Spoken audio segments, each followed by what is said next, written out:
Hey guys, what is happening, and welcome to today's video. So today we are out and about. It's about 70 degrees here in Calgary. That's a near record temperature for this time of year. And we're going to be going around a development. Now, supposedly the housing market here in Calgary is in an absolute monstrosity of a boom. But I'm going to show you that that's not the case everywhere and what's really happening. So first of all, what I'm stood in front of right now, this land has been zoned for development now for a long time. Like, the company, the developer, has had permission to build on here for nearly 3 years and they still haven't.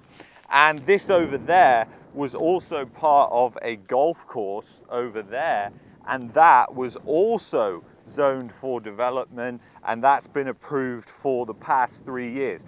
So this whole development was built on a golf course here in Calgary, and it's called Shawnee Park. And I want to show you some things that are happening, and I want to actually show you so you can see it live on the camera. And it's great now that the weather's getting better, so you can actually see what's happening for yourself. So please, as always, hit that like button, subscribe to the channel if you haven't already done so, and we're going to get into this, guys. Let's go.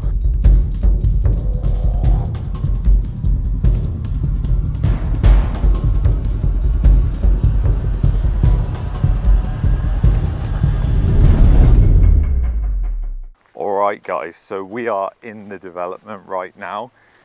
This all has been like this for years, and this supposedly booming housing market has not been so booming. And they're doing some interesting things here, which I'm going to show you. One of them is that they've started to build properties when they haven't got buyers. And the reason that a builder would do something like this is very simple. Because basically what's happening right now is, when it comes to building, the fact is that people have got a lot of equity in their home and everything like that. But the problem is, when people go to buy a new build home, they need to put 20% down. And if they haven't sold their home and got that money, then how are they going to be able to do it? They need cash. So it's very different to a traditional home purchase. So developers and new home construction is always the place to look for cracks in the housing market, because those are the places that will crack first. So that's why we're going to head out. I'm going to show you some of the builds. One of them I actually did a short on, which I'll link below, and it still isn't sold. So shows you how hot it is, because I did that short 4 or 5 months ago. So there's a resale house that has recently sold.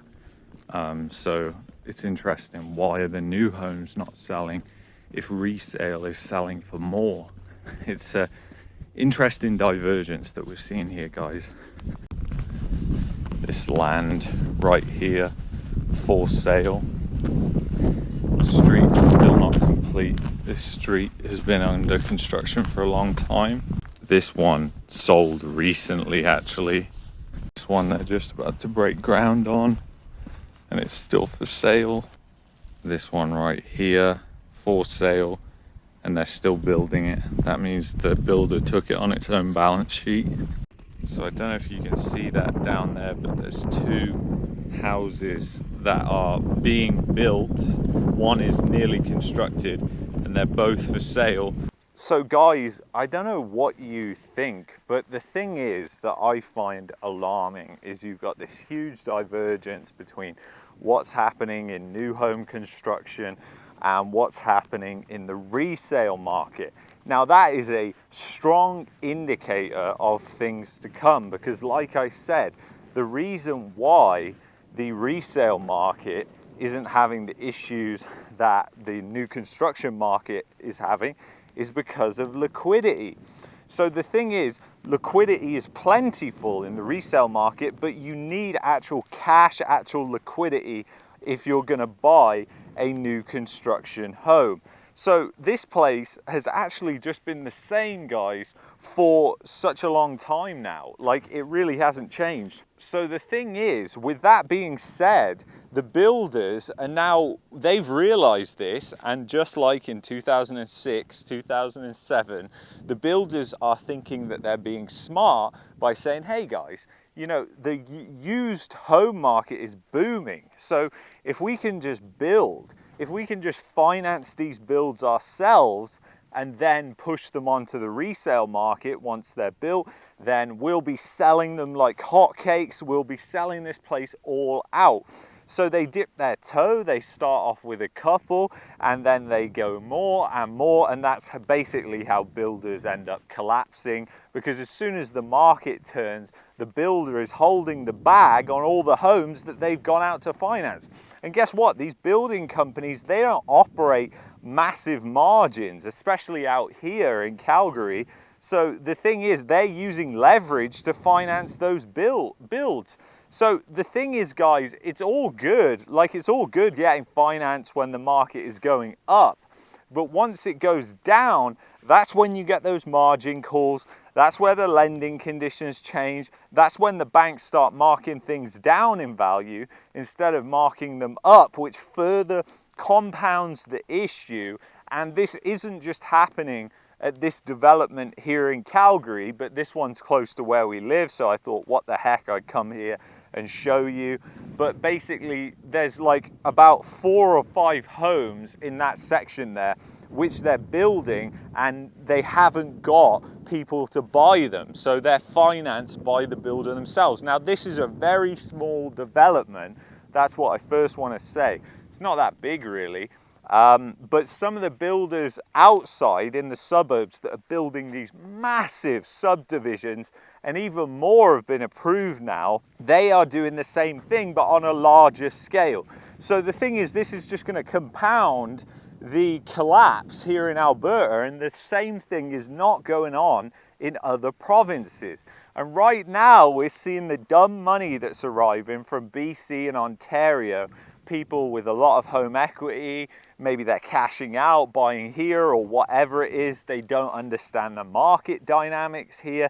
They're going to find out the hard way, just like a lot of people did in 2016. And back then, the funny thing was, housing prices went up a lot in Toronto. People came here. The same thing happened. And then a lot of people ended up holding the bag, losing their jobs here because the job market is not as stable out east and out west. But the thing is, the whole nation's job market is going to be affected in this one. So there's going to be no place that you can hide, essentially. So people are really going to be up the creek without a paddle. So the real thing that I want you guys to think about is just that we are just at the start of this. Like, we are really at the start of the turn. And you really have to think about this as a massive ship. The real estate market does not turn around in a couple of weeks or anything like that, unless one of the banks collapsed or there was a significant event that triggered it. It will take a while to turn this ship around. And part of the reason for that is something called price anchoring. And this is what I wanted to talk to you guys about in a separate video entirely, but essentially price anchoring or price expectations is what takes a while to shift, because people have got used to this bull market even in places like Calgary, but places like Calgary will actually change quicker, and I'll explain why in a minute. But essentially, price anchoring, price expectations, what that is when essentially people are expecting a certain price because the market has been behaving in a certain way so long. So you're going to have price anchoring more in places like Toronto and Vancouver than Calgary. Now, interestingly enough, guys, this is where it gets really funny, and this is where people just don't understand volatile markets, and that's what makes me laugh about the people from Ontario and BC who are moving here thinking they're smart. Is the thing is, when everything goes south, people know that the market can change here because they've experienced it very recently. 2016, 2008, they were significant market shocks here. It didn't affect prices much in 2008. kind of remained the same bubble. 2016 was actually larger than '08 in terms of price declines, but people know that markets, especially the housing market, doesn't go straight up. So the thing is, their expectations of price are going to be that much different, more variable. They're going to be more likely to reduce prices to sell fast because they know they don't want to be stuck holding the bag. But here's the funny thing. If those people from Ontario or BC lose their jobs and they're like, oh my God, we'll sell the house, we'll move back, or whatever they want to do because family support's back there, or whatever it is, guess what? They're going to have the price expectations and anchoring in their mind from Ontario and BC, and it's just not like that here. So those people are on a quest to essentially be destroyed. If you can't see what's happening right now in the economy, then you really just got your head firmly in the sand. So the thing is, with that being said, guys, the market will shift, but it's going to take time and you're going to have to be patient if you're stood on the sidelines waiting to buy. But the funny thing is, right now, what we have is that dumb money entering the market and swirling around. And that really shows me that we're right at the end of the cycle here right now. And it's going to get really interesting over the next 6 to 8 months, guys. So anyway, guys, thank you so much for watching this video. It's been a pleasure to serve you.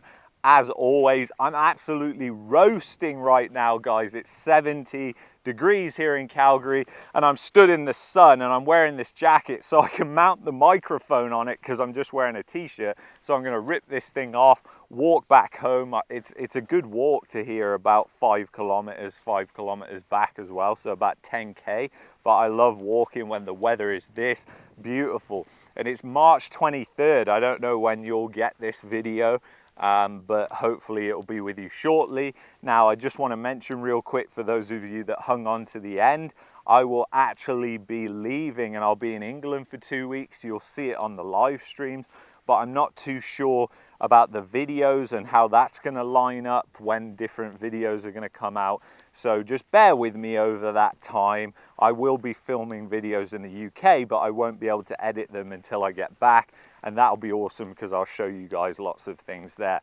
So please drop us a like to support us. Please email me, marketmaniacanada@gmail.com, so we can stay in touch in case we get disconnected or censored, guys.